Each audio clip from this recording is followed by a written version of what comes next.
अस्सलाम वालेकुम बच्चों, आज हम उर्दू नसाब सफ़ा नंबर 43 नज़म नबी सल्लल्लाहु अलैहि वसल्लम का पैगाम पढ़ेंगे। पढ़ें।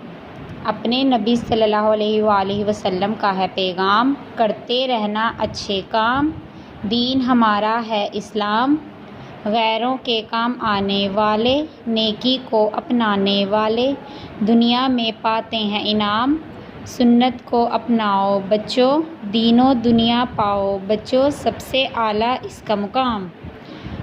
दोबारा से पढ़ते हैं। अपने नबी सल्लल्लाहु अलैहि वसल्लम का है पैगाम, करते रहना अच्छे काम, दीन हमारा है इस्लाम, गैरों के काम आने वाले, नेकी को अपनाने वाले, दुनिया में पाते हैं इनाम, सुन्नत को अपनाओ बच्चों, दीनों दुनिया पाओ बच्चों, सबसे आला इसका मुकाम।